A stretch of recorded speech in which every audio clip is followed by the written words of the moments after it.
Hello and welcome to the Titus Timeout podcast. I'm Jenny Abney-Civy and today's topic is what is N reflection?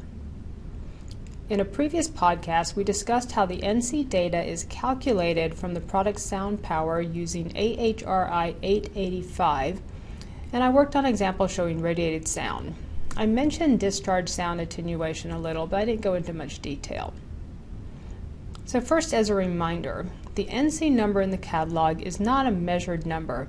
It is calculated from the unit sound power using AHRI standard 885. This standard provides attenuation tables for many things found in a typical VAV installation, such as elbows, T's, flex duct, line duct, and many more things. Since installation affects the sound of VAV boxes and every installation is different, manufacturers need a way to calculate NC data that is consistent for the industry across product lines and across manufacturers.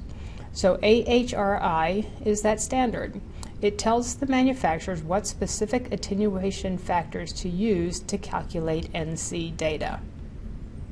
The attenuation factors that we must use are the environmental effect, which is the correction factor for calibrating the reference sound source in an anechoic chamber but using it in a reverb room for testing. Duct lining. For catalog NC data, we assume 1-inch line ductwork. Flex duct. For catalog NC data, we assume you have 5 feet of vinyl core flex duct. The space effect for a 2,500 cubic foot room. 1 division of airflow, basically splitting the airflow into 2 equal spaces. And N reflection, which is what we're going to discuss now.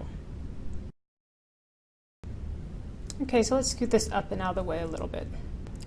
As airflow goes down a ductwork and out an outlet, the air suddenly expands. Here's our ductwork and a diffuser, and the air is coming through here, it goes out the diffuser, and the air expands. This sudden expansion causes an acoustical phenomena called end reflection. People don't always realize that sound doesn't necessarily travel in the direction of airflow. Some of the sound in the air that is rapidly expanding will travel back upstream towards the VAV box, essentially reducing the sound measured for the box. So let's scoot this up a little bit more. So for years, AHRI 885 has allowed the deduction of N reflection data in the NC calculation.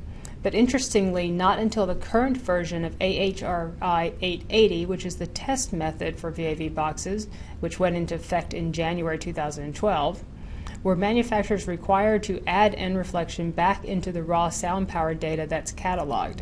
Basically, the standards were deducting the sound that had never been added back in. So this means that sound data will go up for everyone as catalogs are updated and reprinted. Obviously, the VAV box sound didn't actually change because nothing changed on the box, but rather the published data will become a little more accurate to what you'll see in the field. So that covers N reflection and how it affects VAV box sound. Don't forget to subscribe to our YouTube channel, and thanks for taking a time out with us.